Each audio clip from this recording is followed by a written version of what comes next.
Buenas tardes. Se da comienzo la audiencia de la causa ROL R23, reclamación 23, 2014, Sociedad Eléctrica, Sociedad Anónima, Santiago Sociedad Anónima, con Superintendencia del Medio Ambiente. Se han anunciado doña Cecilia Urbina Benavides por la parte reclamante y por el reclamado, Superintendencia, Tomás Darricade Solari. ¿Puede comenzar su relación, señor relator? Gracias, señor presidente. La causa enfrenta como reclamante a la Sociedad Eléctrica Santiago Sociedad Anónima y como reclamado al Superintendente del Medio Ambiente. Lo impugnado en la resolución exenta número 1541 de 31 de diciembre de 2013,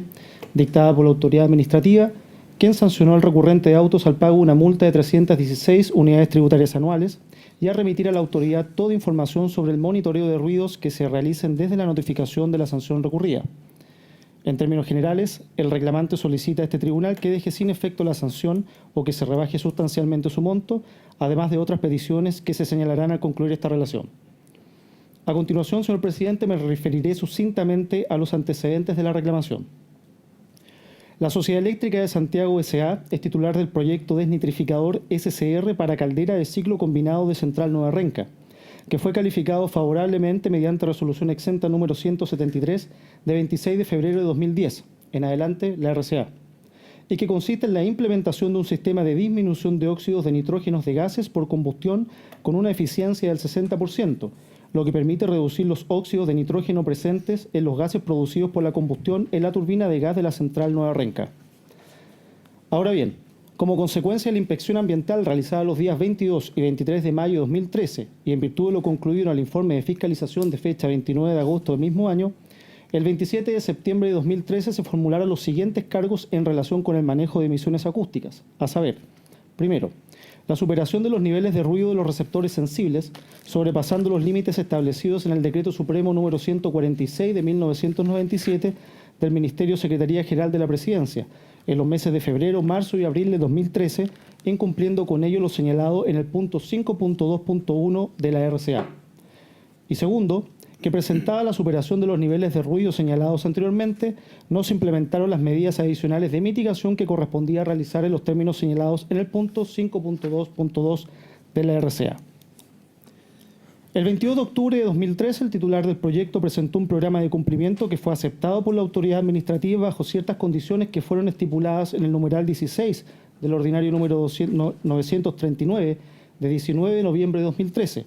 Sin embargo, el 3 de diciembre del mismo año, el titular del proyecto decidió no perseverar en el programa de cumplimiento, esgrimiendo que en virtud de las condiciones fijadas por la autoridad, el riesgo de incumplimiento sería alto, sin perjuicio de que se comprometió a diseñar y ejecutar un plan de acciones actualizado destinado a asegurar el cumplimiento de la norma ambiental vigente. Como consecuencia de lo anterior, se continuó con el proceso administrativo sancionador que culminó con la dictación de la resolución exenta 1541 de 30 de diciembre de 2013, que tipificó el incumplimiento de las condiciones y medidas establecidas en el punto 5.2.1 y 5.2.2 de la RCA como una infracción a la letra A del artículo 35 de la Ley Orgánica de la Superintendencia, infracción calificada como leve y sancionada con una multa de 316 unidades tributarias anuales. A lo anterior, se agrega el requerimiento de información de todos los monitoreos de ruido que se realicen desde la notificación de la citada resolución. Finalmente, el titular del proyecto interpuso ante este tribunal una reclamación de conformidad a lo dispuesto en el artículo 17, número 3 de la Ley 20.600 y 56 de la Ley Orgánica de la Superintendencia, y cuya vista de la causa hoy nos convoca. Ahora bien, señor presidente, a continuación paso a desarrollar los temas discutidos por las partes conforme a lo señalado en el escrito de reclamación y en el informe evacuado por el Superintendente del Medio Ambiente. En primer lugar, la parte reclamante denuncia una serie de vicios durante la tramitación del proceso sancionatorio y en la resolución impugnada.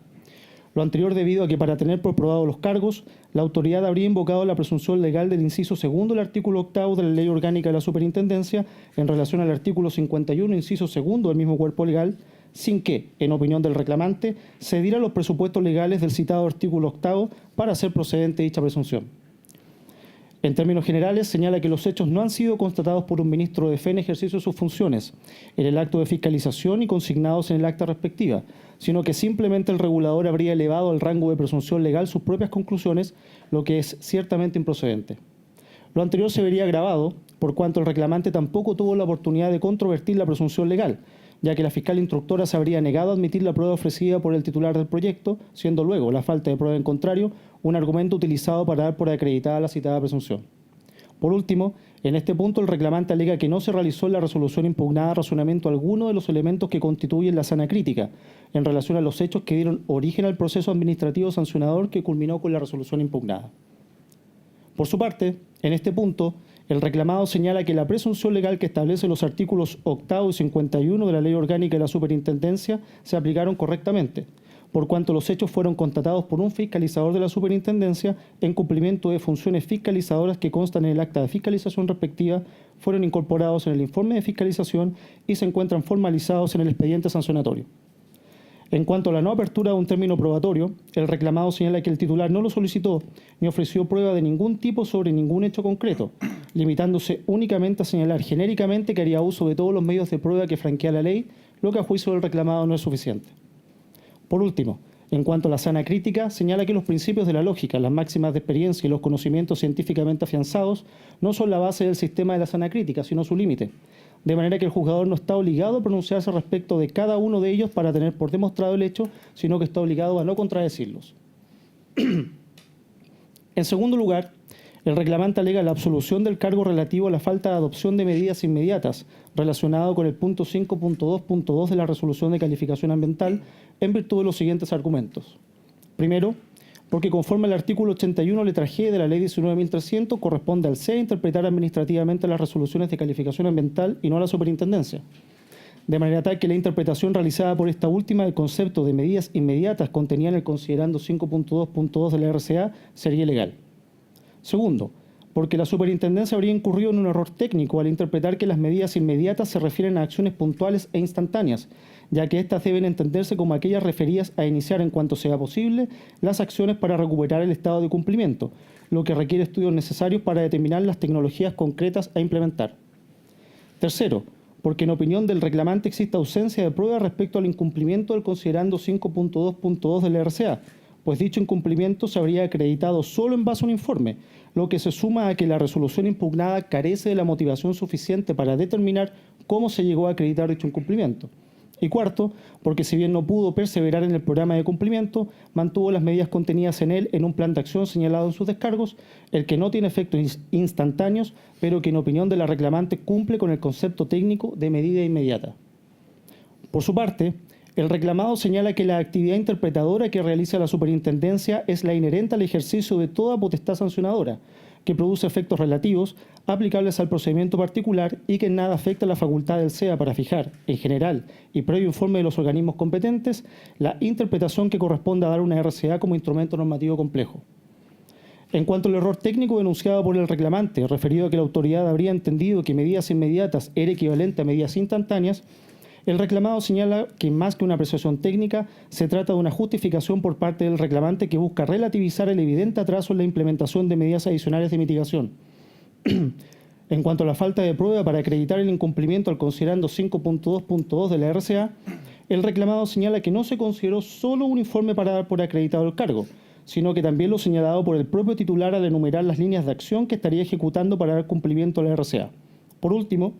en lo que respecta a considerar el plan de acción dentro del concepto de medidas inmediatas, el reclamado señala de que dicho plan contempla un plazo de 10 meses, lo que impide considerarlo como una medida adoptada, comillas, en forma inmediata.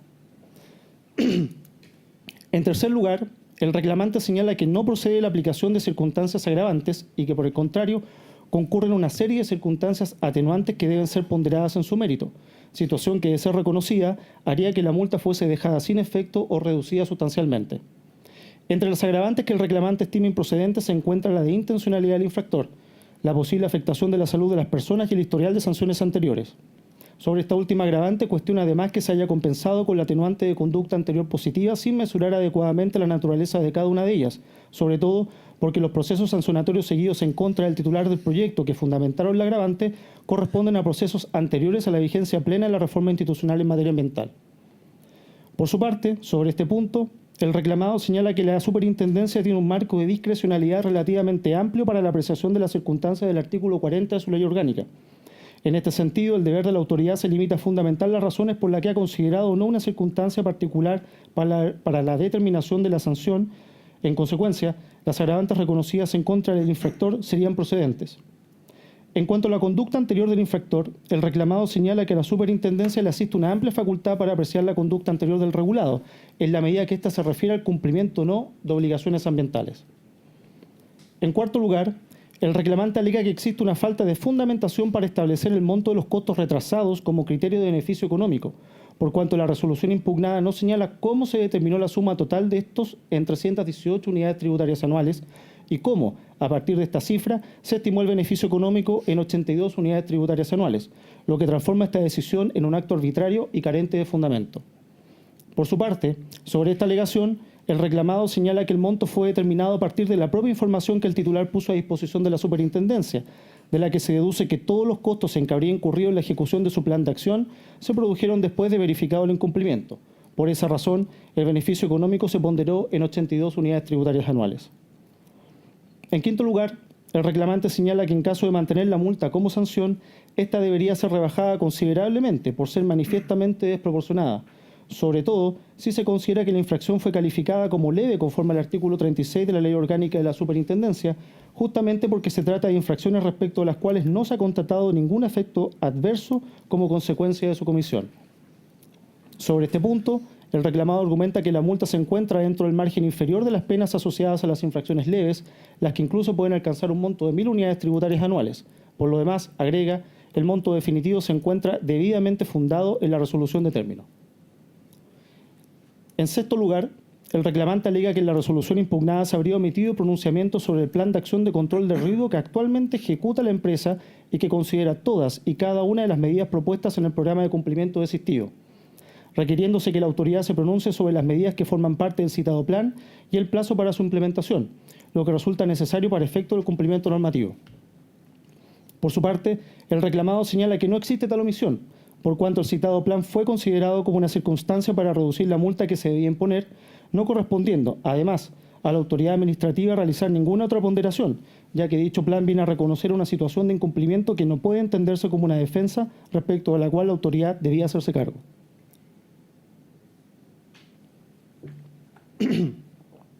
En séptimo lugar, y como última alegación, el reclamante señala que la resolución impugnada, al exigir la remisión de todos los monitoreos de ruido que se realicen desde su notificación, no impuso un deber de información puntual, sino con seguimiento general respecto de un parámetro considerado en la RCA del proyecto. Por lo tanto, deviene en un deber de seguimiento ambiental que es propio de la RCA y cuya imposición es competencia del Servicio de Evaluación Ambiental y no de la Superintendencia. Sobre este último punto, el reclamado señala que la facultad de requerir información por parte de la Superintendencia se encuentra regulada en el artículo 3º, letra E de su ley orgánica, no existiendo razones para otorgarle a dicha facultad un alcance restrictivo como pretende el reclamante. Además, el carácter general de la facultad de requerir información se encontraría reconocido en el artículo 1 de la resolución exenta número 844 de la Superintendencia, que dicta e instruye normas de carácter general sobre la remisión de antecedentes respecto de condiciones, compromisos y medidas establecidas en las resoluciones de calificación ambiental. Ahora bien, en cuanto a las peticiones de las partes, el reclamante solicita a este tribunal que deje sin efecto la resolución exenta número 1541 y que en su lugar se le imponga una sanción de amonestación por escrito respecto del incumplimiento al considerando 5.2.1 de la RCA y sea absuelto del incumplimiento al considerando 5.2.2 de la misma.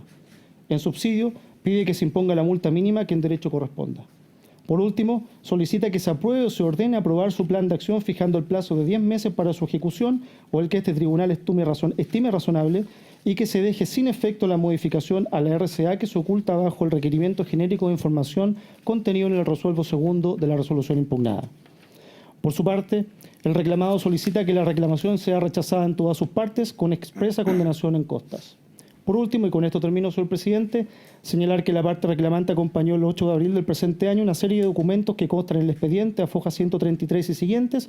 y que hoy durante la mañana presentó un escrito haciendo presente que la zonificación respectiva a la norma de ruido vigente y aplicada al proceso sancionatorio adolece un error, lo que habría determinado la aplicación de valores máximos más restrictivos al complejo Renca referido a los puntos de monitoreo del Decreto Supremo 146 del año 1997. Eso es todo, señor presidente. Gracias, señor relator. Puede comenzar su alegato en el tiempo anunciado. Sí. La abogada de la parte reclamante. Bien. Buenas tardes. Con la venia de su señoría, procedo al alegato en esta causa por parte de la reclamante. Y para empezar quisiera, sin perjuicio del relato y efectuado, me gustaría contextualizar este procedimiento de sanción. Ya el complejo termoeléctrico Renca cuenta de dos centrales termoeléctricas. La primera central, que es la más antigua, se encuentra operando desde el año 62 y Central Nueva Renca desde el año 98. Ya esta central, en el momento que fue fiscalizada y hasta enero del 2014 estuvo sin funcionamiento. Ya los primeros meses de mayo a septiembre en mantenimiento general y entró recién en despacho en enero del 2014. La Superintendencia de Medio Ambiente, en virtud de una fiscalización programada, visitó las instalaciones y ejerció sus facultades fiscalizadoras fiscalizando las RCAs asociadas a este complejo termoeléctrico. De esa fiscalización se derivó este procedimiento sancionatorio en las cuales se constataron se inició procedimiento por los hechos infraccionales a que dice relación a la que hizo lugar la relación. Estos hechos infraccionales dicen relación con el manejo de emisiones acústicas. El primer hecho infraccional dice relación con el incumplimiento de los niveles de presión sonora establecidos en el Decreto Supremo 146 y que son normativas aplicables al proyecto respecto a superaciones puntuales ocurridas en los meses de febrero, marzo y abril en horario nocturno. Ya ese es el primer hecho infraccional. El segundo hecho infraccional dice relación con el incumplimiento de medidas inmediatas que establece la RSA que debe adoptar el titular en el caso de constatarse estas desviaciones a los niveles de presión sonora. Por estos hechos infraccionales se inició este procedimiento sancionatorio y respecto del cual mi representada procedió a presentar un programa de cumplimiento para hacerse cargo de las infracciones a las cuales se hacía relación a esta formulación de cargo. Es de recordar que la presentación de un programa de cumplimiento para cumplir su admisión a trámite tiene que ser un programa de cumplimiento íntegro. Por lo tanto, mi representada presentó este programa de cumplimiento respecto a ambas infracciones, porque en otro caso hubiese sido rechazado inadmisible por no cumplir el requisito de la integralidad. Ya, además de presentar el programa de cumplimiento, mi representada solicitó la suspensión del procedimiento sancionatorio para evitar poner en riesgo el derecho de defensa, principalmente la presentación de descargo, lo que fue denegado. Ante ello se presentaron descargos subsidiarios en los cuales se efectúa un allanamiento parcial respecto a los cargos formulados. Ya este allanamiento parcial reconoce el incumplimiento asociado a las desviaciones asociadas al Decreto Supremo 146,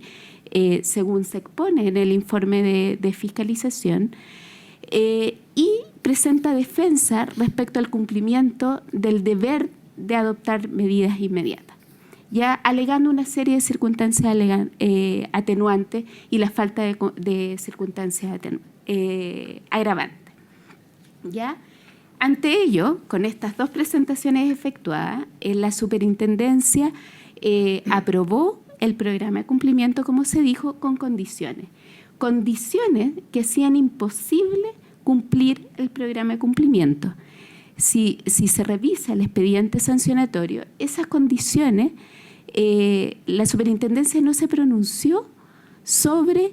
el plan de acciones y metas y señaló un plazo de 4 meses para cumplir el plan de acciones y metas presentado, no pronunciándose sobre el mérito, la efectividad de este programa de cumplimiento presentado.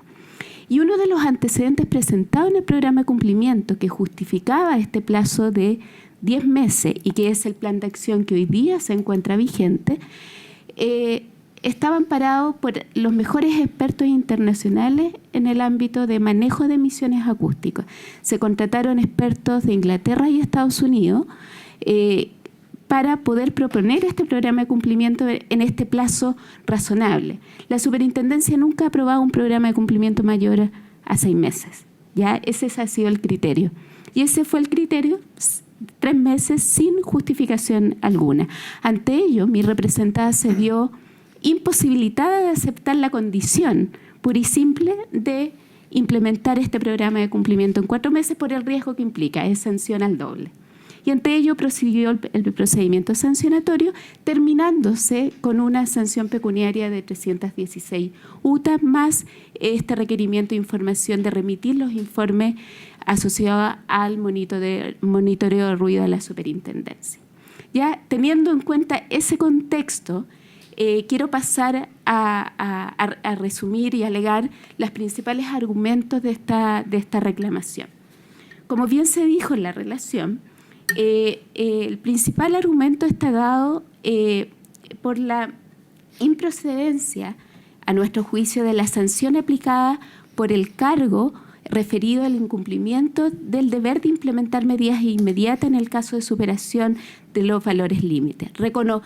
Recordemos que nosotros efectuamos un allanamiento respecto al incumplimiento de los valores de presión sonora, pero estimamos que no concurre este supuesto por las razones que vamos a exponer. Y además que se incurrieron en una serie de vicios de legalidad, especialmente que dicen relación con la apreciación de la prueba para configurar este incumplimiento. La segunda alegación referida a la legalidad de esta reclamación dice relación con la aplicación ilegal de las circunstancias del artículo 40, que en resumen lo que pretenden es efectuar un juicio de responsabilidad objetiva y evitar la prueba respecto de estas circunstancias agravantes. Y aún cuando ustedes estimasen que concurren a estas circunstancias agravantes, nosotros estimamos que se vulnera el principio de proporcionalidad dado por la desproporción de la sanción pecuniaria aplicada y su falta de fundamento. Por último, la ilegalidad de la omisión por parte de la superintendencia de pronunciarse sobre este plan de acción, ya sea en el contexto del programa de cumplimiento, como este plan de acción de cumplimiento de la normativa que forma parte esencial de la defensa de mi representada. Y por último, la ilegalidad de la imposición de este deber de remitir los informes de monitoreo a la superintendencia, siendo que el plan de seguimiento aprobado por la autoridad ambiental específicamente retiró este deber de remisión de informes sin perjuicio que estén disponibles para la autoridad fiscalizadora en el evento que lo requiera para su ejercicio de sus facultades de fiscalización. Entonces, en relación al primer argumento, a la adopción de medidas inmediatas, nosotros estimamos ilegal la reclamación en atención en que la superintendencia hizo dentro de su proceso de aplicación de normativa, llevó un proceso interpretativo donde entendió que la adopción de medidas inmediatas eran medidas instantáneas. O sea, entendió el concepto de medida inmediata en su sentido natural y obvio, recuerda a las reglas de interpretación del Código Civil. Pero en esta materia, ¿debemos recurrir al sentido natural o obvio, teniendo antecedentes en el proceso de evaluación que nos señalaban que la adopción de cualquier medida seria y eficaz para hacerse cargo de los niveles de presión sonora de una fuente tan difícil como es una central termoeléctrica debía a lo menos medir cuáles eran sus fuentes más críticas y medir los niveles de presión sonora existentes como ruido de fondo? Y esas condiciones solamente se podían hacer, de acuerdo a los expertos internacionales en la materia, cuando la central estuviese en funcionamiento. Recordemos que la central estuvo durante 10 meses, casi 10 meses, sin operar. En ese intertanto se adoptaron medidas inmediatas, las más obvias, de acuerdo a las fuentes de ruido más críticos, y se efectuaron niveles de presión sonora existentes para poder después efectuar una modelación. Esa modelación recién se pudo efectuar cuando la central entró en funcionamiento en enero del 2014. Y con esa modelación recién determinar las medidas eficaces para poder hacerse cargo de estas desviaciones. Y es así que nuestra empresa contrató al mejor experto en manejo de ruido de Estados Unidos que ha asesorado a las centrales de la misma, del holding ENCORP en materia de ruido, por el valor de $5 millones. Es el plan de acción que se está ejecutando, y a través de ese plan y las medidas previas hemos acreditado en el proceso que nuestra empresa cumplió con el deber de adoptar medidas inmediatas, y en el sentido de cuando se hizo posible adoptar esas medidas, se implementaron desplegando los recursos que sean necesarios y que han sido necesarios para volver al cumplimiento normativo. Aclarando ese punto, hay que considerar lo que tomó en consideración la superintendencia para poder dar por acreditado el incumplimiento. Tomó como consideró el informe del jefe de división de fiscalización, que señaló que el informe de medidas inmediatas no se encontraba disponible. Esa fue la única prueba que estimó la superintendencia para poder dar por acreditada la infracción, sin considerar todos los antecedentes que se presentaron respecto al programa de cumplimiento, y después los estudios del consultor internacional inglés que señalaban la imposibilidad de ejecutar un plan de acción en los 4 meses, que eran los 4 meses que la superintendencia estimaba que se podía implementar. Considerando lo anterior, no puede sino entenderse que mi representado cumplió con este deber, con el inicio de ejecución de estas medidas cuando le fue posible, de acuerdo a las reglas de la técnica amparadas por informes de expertos internacionales en la materia. En segundo término, alegamos la ilegalidad de la aplicación de las circunstancias agravantes invocadas por la autoridad en virtud del artículo 40 de la Ley Orgánica de la Superintendencia para poder ajustar la sanción dentro del rango referido a las infracciones leves. ¿Ya? En particular, todas tienen la característica que se trata de imputar a mi representada y aplicar las reglas de responsabilidad objetiva, evitando hacer alusión a la prueba a la prueba del proceso sancionatorio referida a esta circunstancia. Así, la primera aplicación legal es la circunstancia de la intencionalidad. La superintendencia entiende que la ilegalidad es sinónimo de voluntad, y es sabido que esta ley tiene como antecedente la ley orgánica de la Superintendencia de Electricidad y Combustible, y la anterior es basada en la ley española de procedimiento sancionatorio, que contemplan estas mismas circunstancias, y es contesta en la doctrina, tanto nacional como internacional, y en la jurisprudencia de los tribunales, que la intencionalidad en materia administrativa y en particular en la gradación de las sanciones es sinónimo de dolo, o sea, intencionalidad manifiesta de cometer la intención y de generar los efectos de la infracción. Y esos contestes se aplican así en las demás superintendencias, y lo aplican así los tribunales de justicia. Haciendo caso omiso de esta historia fidedigna de la ley y de la jurisprudencia administrativa y judicial en la materia, la superintendencia entiende que intencionalidad es igual a dolo, y que no se puede desconocer el conocimiento que se tienen de las obligaciones ambientales, sobre todo de un titular que dispone de RCA. Pero este razonamiento llega al absurdo que cualquier infracción a una RCA, o sea, por parte de un titular, es una infracción con intencionalidad. Y ese no es el espíritu del legislador. El legislador le importa si una infracción es culposa o dolosa, porque la dolosa tiene un mayor grado de reprochabilidad en cuanto a la sanción que le corresponde aplicable, es un principio de justicia. Y con esta interpretación se llega al absurdo que ya les comenté, vulnerando el principio de proporcionalidad que es aplicable a la superintendencia y a los tribunales de justicia. Esa es la primera circunstancia. Ahora pasamos a la segunda, que es el número de personas cuya salud pudo afectarse. Esta circunstancia, si uno ve la ley y la historia de la ley, esta circunstancia es el elemento cuantitativo de la circunstancia del artículo 40, número 1, o sea,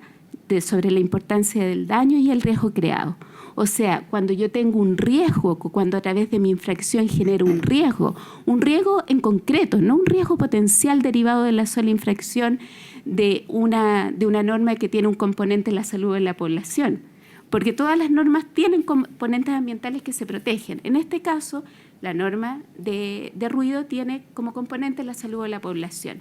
No hay antecedente alguno en el proceso que acredite que mi representada, a través de la superación de estos valores, generó un riesgo concreto. Y por lo menos, y mal puede aplicarse, entonces la circunstancia asociada al número de personas cuya salud pudo afectarse. O sea, la aplicación de esa circunstancia depende de la primera circunstancia establecida en el artículo 40 y que se haya probado que existe riesgo, lo que no concurre en este caso. ¿Ya? ¿Y cuál es la argumentación que hace la superintendencia referido a esto? Que se trata de una norma de emisión cuyo componente es la salud de las personas y que la central, efectivamente, hay población que vive cerca de la central. Si ustedes la han visto, la central termoeléctrica Renca es la que queda al lado de la costanera y tienen población enfrente de Jorge Irna, con diversos usos de suelo. Y aquí quiero pasar a una argumentación que es un hecho nuevo y les pido las disculpas del caso que no fue efectuada esa argumentación en la reclamación, pero nosotros las conocimos hace poco porque nos dimos cuenta que la homologación que hizo la municipalidad respecto al uso de suelo para el cumplimiento del 146 en los puntos de monitoreo del plan de seguimiento de Renca, hubo un error en la homologación. Los puntos de monitoreo referidos que están establecidos en el plan de seguimiento de la central Nueva Renca tienen zonas de uso, zona residencial mixta y zona industrial mixta. Ya la zona residencial mixta es la que se calificó como zona 1 para efectos de la homologación. Pero la zona residencial mixta, en este caso, de acuerdo al uso de suelo establecido en el plan regulador comunal, establece que ese uso mixto ampara equipamiento a cualquier escala. Y para efecto del Decreto Supremo 46, zona 1, es residencial y equipamiento a escala vecinal. En cambio, lo que tenemos de acuerdo al uso de suelo del plan regulador es que se admite equipamiento a cualquier escala, por lo cual correspondería aplicar a estos puntos de zona residencial mixta los valores de presión sonora asociados a zona 2. Este error de aplicación normativa que cometió la Municipalidad y la Seremía de Salud, nosotros lo haremos valer ante las autoridades administrativas correspondientes para efectuar la modificación del plan de seguimiento, pero asimismo solicitamos a ustedes que pidan informe a la Seremía de Salud y a la Municipalidad para acreditar este error de aplicación normativa. ¿Pero qué efecto tiene este en el procedimiento sancionatorio? Uno diría, ¿hubiesen iniciado o no igual el procedimiento sancionatorio? En este caso, sí se hubiese iniciado igual por la diferencia en los valores límites, pero esa diferencia hubiese sido mucho menor. Y ese fue también uno de los argumentos para tener por acreditada la circunstancia del número de personas cuya salud pudo afectarse. Pasando a la tercera circunstancia que se estime legal. La improcedencia de la aplicación de la conducta anterior negativa dada por el historial sancionatorio de mi reclamada. En este caso, nosotros estimamos que no se configura la causal porque el procedimiento sancionatorio que hace relación la superintendencia es un procedimiento sancionatorio instruido y terminado bajo el régimen sancionatorio previo a la 20.417. Nosotros estimamos que la aplicación de las circunstancias agravantes deben entenderse en favor del interesado, y en este caso mal podría aplicarse bajo una circunstancia, bajo un régimen sancionatorio anterior, con normativa anterior, especialmente la sancionatoria, donde no existían estas circunstancias agravantes expresamente reguladas. Y aun cuando ustedes no quieran entender que todos son blancas palomas, que todo empieza con este nuevo sistema, quiero recalcar que para la aplicación de estas circunstancias, la superintendencia solamente justifica que están niveladas, o sea, que quedan en cera por la conducta anterior positiva que se acreditó en el proceso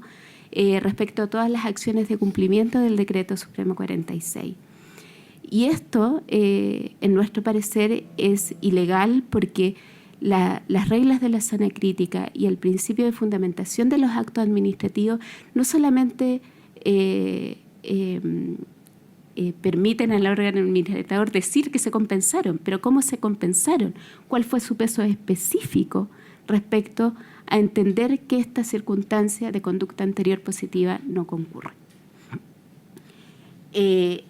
La cuarta circunstancia, el beneficio económico que opera como circunstancia agravante en los costos retrasados. No existe antecedente alguno que pueda estimarse cómo la superintendencia llegó a la aplicación de esta circunstancia de beneficio económico, especialmente si se considera que no hubo un retraso de inversiones. O sea, nuestra representada comenzó a iniciar, o sea, empezó a gastar con este plan de acción de medida para hacerse cargo de estas medidas adicionales y su deber de implementar medidas adicionales inmediatas. Por lo tanto, no concurre, si uno estimamos, el concepto de costo retrasado, que es el ahorro del dinero respecto a una obligación que debió haberse cumplido en un momento determinado. ¿Ya? Y sin un racionamiento alguno llega a decir que el cálculo del beneficio económico por costo retrasado corresponde a 82 UTAs. Y aún cuando se estimase que concurren estas circunstancias agravantes, es de considerar que las sanciones, los hechos infraccionales por los cuales se sancionó a mi representada constituyen infracciones leves. Ya se sancionó con 316 UTA, y si ustedes hacen un barrido de la aplicación sancionatoria respecto de este tipo de infracciones de ruido, ninguna ha llegado a más allá de 10 UTAs. No entendiendo ni existiendo justificación alguna cómo se llegó, además, al cálculo de las 82 UTAs, cómo ponderó cada una de las circunstancias agravantes, qué peso específico le dio para poder llegar a 316 UTAs, ¿ya? Lo cual constituye, en nuestra opinión, una vulneración del principio de proporcionalidad al cual está sujeto la superintendencia. Luego, quiero referirme al plan de acciones para cumplimiento de la normativa. Como les señalé, la superintendencia nunca se pronunció sobre el mérito, la eficacia referida a este plan de acciones y meta que se presentó en el programa de cumplimiento y después que mi representada asumió como propio en el plan de acciones presentado para el cumplimiento de la normativa aplicable, lo cual constituye un elemento esencial de nuestra defensa, ya que acredita el cumplimiento de nuestra voluntad de cumplir con la normativa del Decreto Supremo 146, incluso con la normativa que viene en vigencia ahora, que es la modificación con el Decreto Supremo 38. Y por lo tanto, le solicitamos a su tribunal que se pronuncie sobre este plan de acción de cumplimiento de la normativa y el efecto que tiene en este procedimiento sancionatorio. Y por último, alegamos la ilegalidad referida a la imposición de este requerimiento de información fundado en las facultades de requerir información de los monitoreos de ruido referidos a la central Nueva Renca. Sin querer ocultar la información y no remitir la información al órgano fiscalizador, nosotros queremos ver la ilegalidad. La ilegalidad que a través del entendimiento usando la facultad de requerir información, que es ejercicio propio de las facultades fiscalizadoras, se quiera modificar un plan de seguimiento que fue modificado el año 2012 por la misma autoridad ambiental y respecto de la cual se dejó, porque antes se remitían los antecedentes a la Seremi de Salud, pero este nuevo plan de seguimiento descartó esa remisión de antecedentes, estableciendo que estas debían estar a disposición de los órganos fiscalizadores en caso que se requiriera. Eso es todo, su señoría. Muchas gracias por el alegato.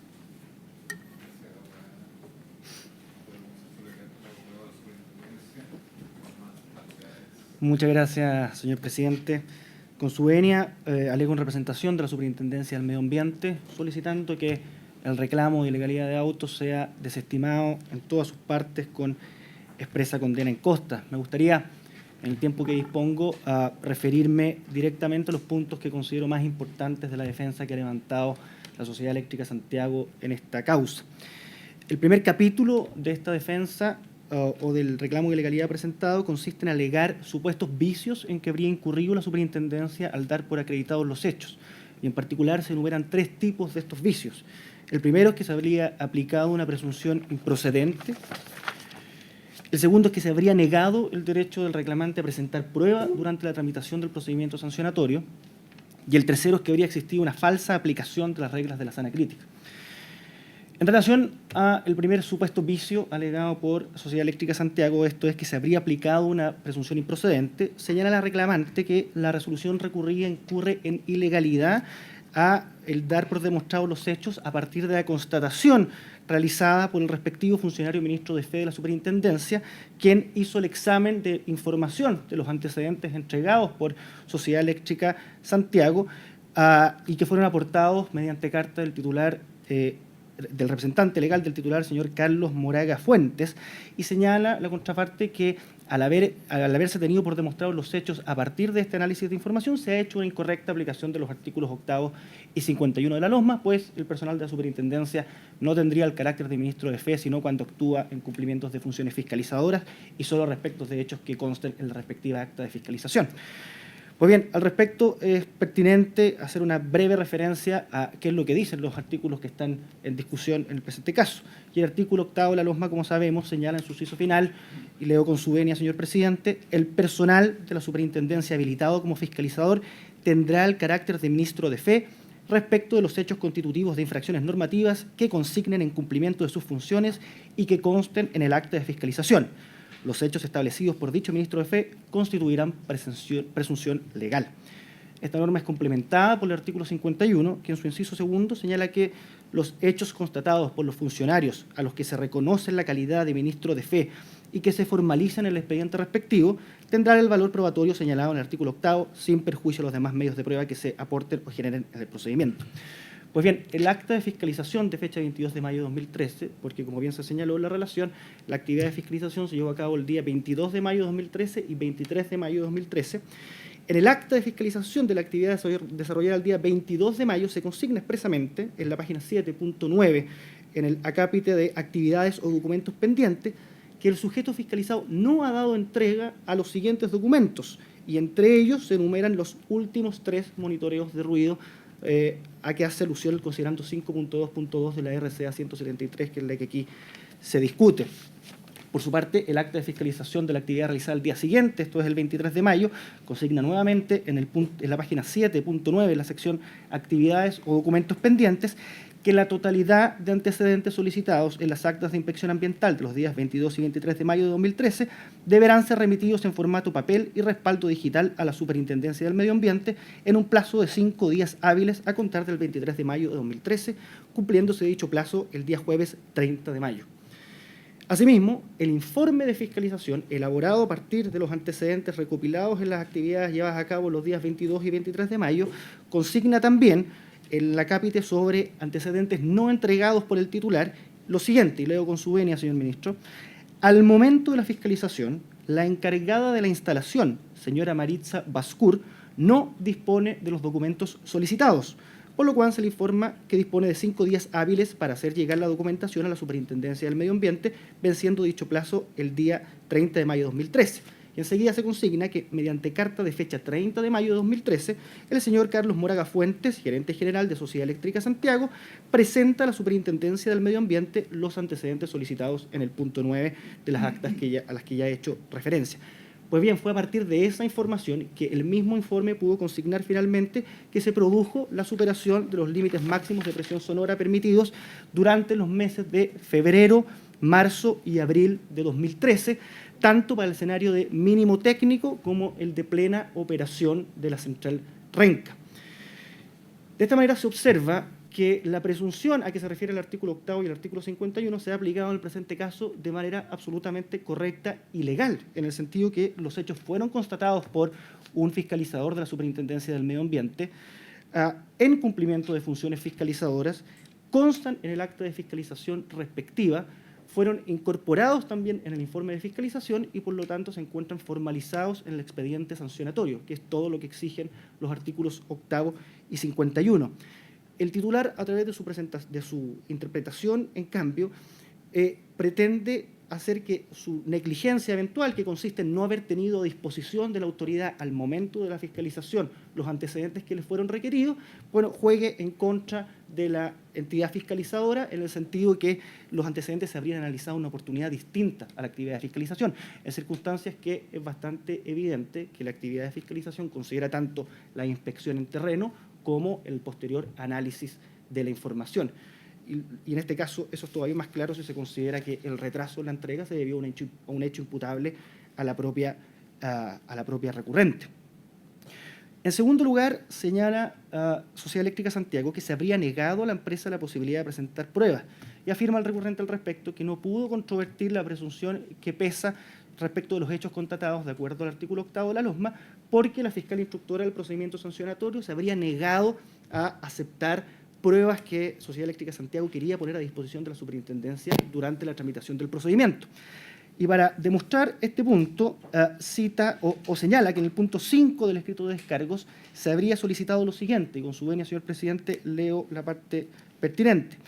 tener presente que nuestra compañía hará uso de los medios de prueba que franquea la ley durante la instrucción de este procedimiento sancionatorio, de modo de acreditar los hechos en los cuales fundamenta sus descargos. Estos medios de prueba buscarán acreditar las circunstancias objetivas de los supuestos de hecho de este procedimiento y las circunstancias subjetivas que configuran las circunstancias alegadas.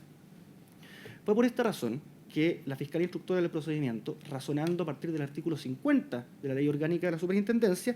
resolvió expresamente lo siguiente: el escrito presentado por la Sociedad Eléctrica Santiago no contiene medidas o diligencias probatorias que resulten pertinentes y conducentes, sino solo la solicitud de apertura del término probatorio, por lo que no es posible determinar cuáles son las medidas o diligencias pertinentes y conducentes para cada uno de los puntos señalados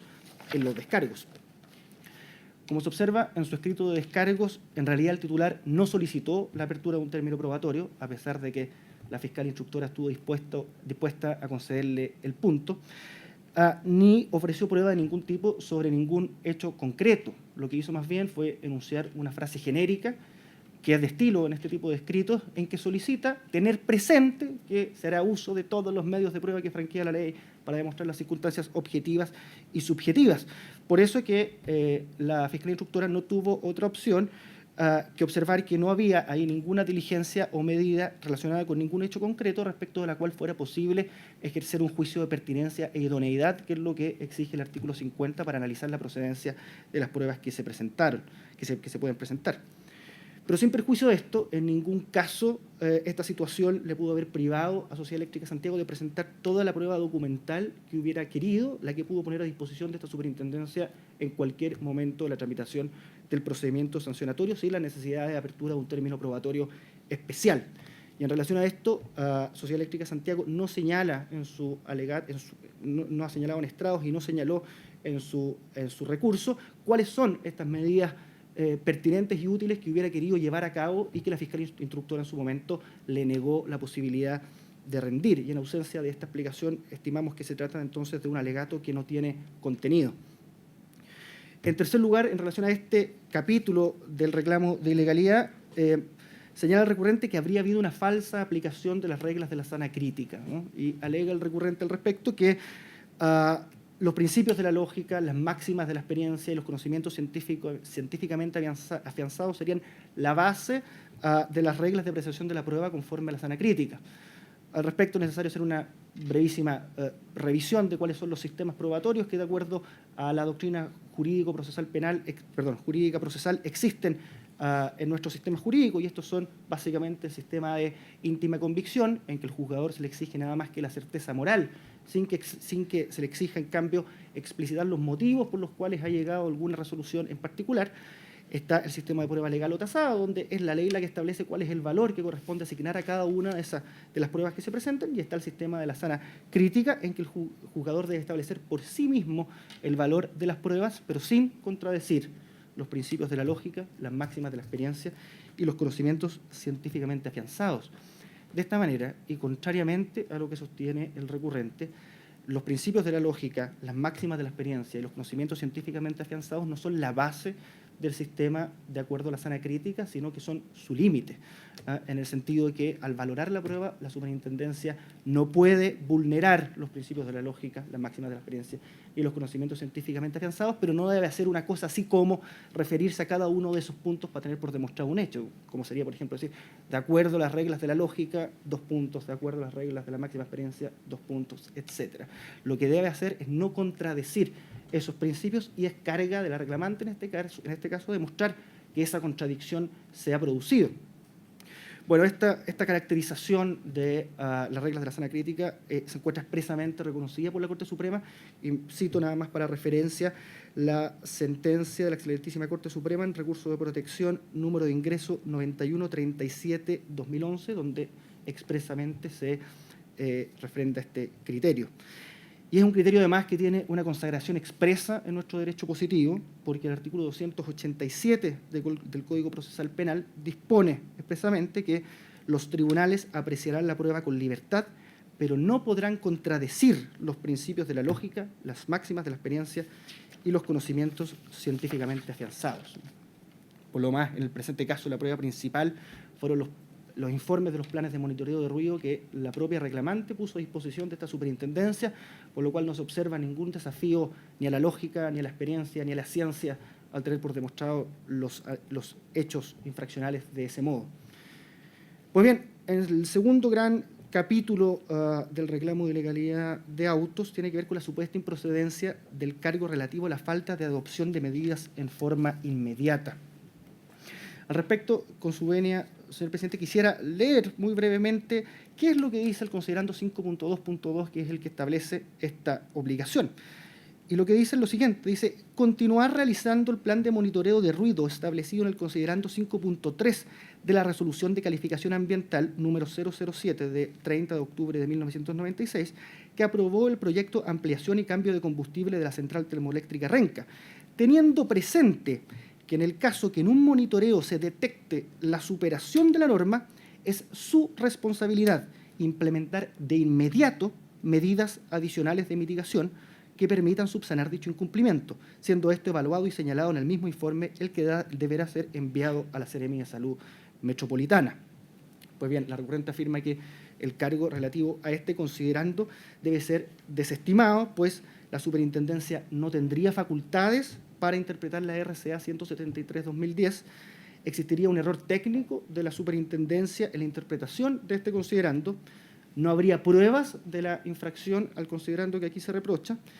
y el plan de acción propuesto no sería instantáneo, pero responde al concepto de medida inmediata de la RCA. Respecto al primer punto, esto es que la superintendencia no tendría facultades para interpretar la RCA, señala el recurrente que la resolución sancionatoria incurre en un vicio de ilegalidad, pues a través de un procedimiento interpretativo de la RCA establecería que medidas inmediatas sería sinónimo de medidas instantáneas.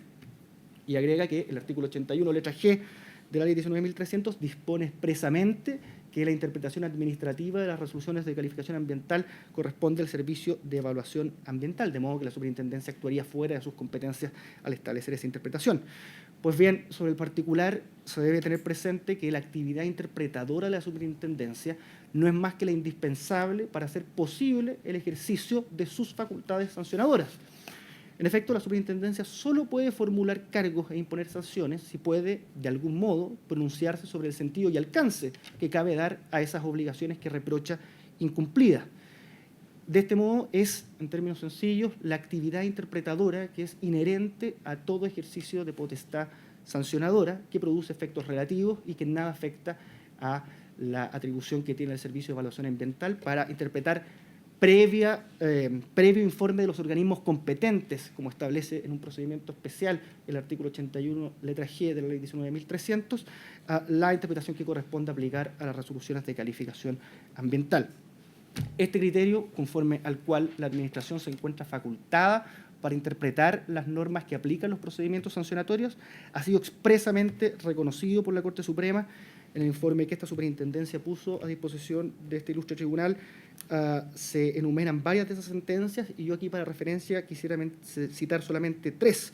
La sentencia de fecha 3 de octubre de 2012, en causa rol 6463 de 2012, la sentencia recaída en causa rol 2796 de 2012, del 27 de agosto de 2012, y la sentencia recaída en causa 8904 de 2012, del 11 de diciembre de 2012, todas de la excelentísima Corte Suprema. Por otro lado, señoría, la primera era la sentencia de fecha 3 de octubre en causa rol 6463 de 2012. Por otro lado, su señoría ilustre, se debe tener presente en el presente caso que la actividad interpretativa que llevó a cabo la superintendencia consistió nada más que en explicitar lo obvio. Esto es que la expresión medidas inmediatas se refiere a ejercer medidas sin tardanza, tan rápido como sea posible. En ninguna parte, contrariamente a lo sostenido por la reclamante, esta superintendencia ha dicho que medidas inmediatas es sinónimo de medidas instantáneas, ¿no? En ningún caso se le ha reprochado que no haya tomado medidas ese mismo día. Lo que se le reprocha es que se demoró varios meses en comenzar a elaborar el estudio que llevaría finalmente a la implementación de las medidas que entiendo ya se están implementando en su mayoría. Por último, de ser cierto lo sostenido por la reclamante en relación a esta supuesta falta de competencia de la superintendencia para interpretar la RCA, le habría bastado para enervar la interpretación que levantó esta superintendencia con solicitar el pronunciamiento formal del Servicio de Evaluación Ambiental para que se pronunciara sobre cuál era el sentido y alcance que cabía dar a la implementación inmediata de medidas adicionales de mitigación. Por supuesto, no lo hizo, y si esperaba que esta superintendencia lo hiciera de oficio, la ley orgánica de la superintendencia no establece ningún deber semejante que sería de rigor para toda imputación de la infracción a una condición, norma o medida de una RCA. En relación al mismo punto, el considerando 5.2.2 afirma el recurrente que existiría un error técnico de la superintendencia al realizar la interpretación a que acabo de hacer referencia, puesto que medidas inmediatas sería un concepto técnico, sería un concepto de la ciencia o arte, digamos, de los especialistas en sonido, que no cabe interpretar de acuerdo a su sentido natural y obvio, y asegura, leo con su venia, señor presidente, citando el recurso de autos, que los expertos en materia de mitigación de impacto acústico son contestes en que para efectos de determinar las medidas más efectivas para la mitigación de ruido se requieren estudios detallados, modelaciones y evaluaciones de ingeniería que determinen factibilidad técnica de implementación. Pues bien, sobre el particular, la recurrente olvida que su deber consistía precisamente en haber previsto con la suficiente antelación la adopción de esas medidas inmediatas, de manera que tan pronto se verificara, conforme dice la RCA, una superación de los niveles de ruido, fuera posible entonces gatillar la reacción que correspondiera,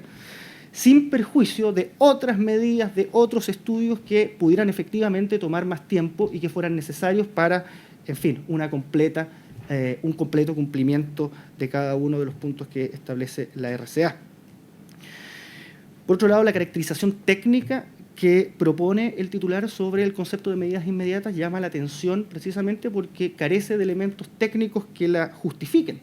Dice el titular en su reclamo que no es posible interpretar, como lo ha hecho la superintendencia, de que medidas inmediatas se refieren a acciones puntuales e instantáneas, sino que necesariamente deben entenderse referidas a iniciar, en cuanto sea posible, las acciones para alcanzar nuevamente el estado de cumplimiento. Es decir, una medida instantánea sería la necesaria para volver al cumplimiento en cuanto sea posible. Bueno, y precisamente lo que se reprocha es que esas medidas no se hayan puesto en acción tan pronto se verificó el incumplimiento y no se observa por qué no fue posible, por ejemplo, en febrero de 2013, cuando se detectó el primer incumplimiento, encargar estos estudios que ahora conocemos y que han sido hechos por, al parecer, los expertos mundiales en materia de ruidos. En relación al argumento conforme al cual no existirían pruebas de la vulneración al considerando 5.2.2 de la RCA, señala el titular que la infracción se habría tenido por demostrada únicamente en base al memorándum del jefe de la Oficina Macrozonal Centro de la División de Fiscalización de la Superintendencia, en que se consigna que no se han recibido los informes relacionados a la implementación inmediata de medidas adicionales de mitigación. Y agrega que no es posible distinguir en el procedimiento sancionatorio si lo que se le reprocha es la falta de adopción de esas medidas inmediatas o la falta de informe a la autoridad.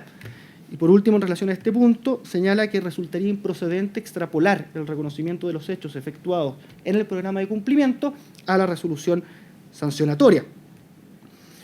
Bueno, al respecto se debe señalar en primer lugar que no es efectivo, que la infracción se tuvo por demostrada únicamente en base a lo informado por el jefe de la Oficina Macrozonal Centro de la División de Fiscalización, sin perjuicio de que se trata de un antecedente autosuficiente, en la medida que da cuenta, sin lugar a dudas, de que esos informes no han sido enviados a la Superintendencia del Medio Ambiente hasta hoy. Y es que la Superintendencia tuvo en consideración, además, lo señalado por la contraparte en sus descargos, cuando al enumerar el plan de acción que estaría ejecutando señala que estas medidas serían, entre otras, la identificación de las fuentes de ruido críticas al interior del complejo Renca, la definición de medidas de mitigación por fuente crítica, la ejecución de medidas de control de ruidos de cumplimiento total de la normativa y el monitoreo de efectividad de las medidas implementadas. Pues bien, a la fecha de presentación de los descargos, esto es al 5 de noviembre de 2013, el reclamante reconocía que la primera de esas medidas se encontraba en pleno desarrollo.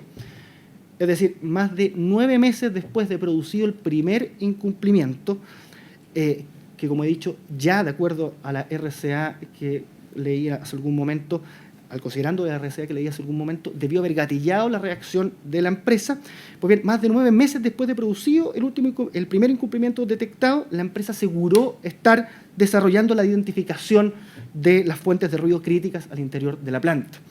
Y es por ese motivo que la resolución sancionatoria razonó señalando que de la simple lectura de las medidas indicadas por el regulado se colige que éstas no fueron implementadas de manera inmediata, incluso varias de ellas se entiende que se adoptarán en el futuro.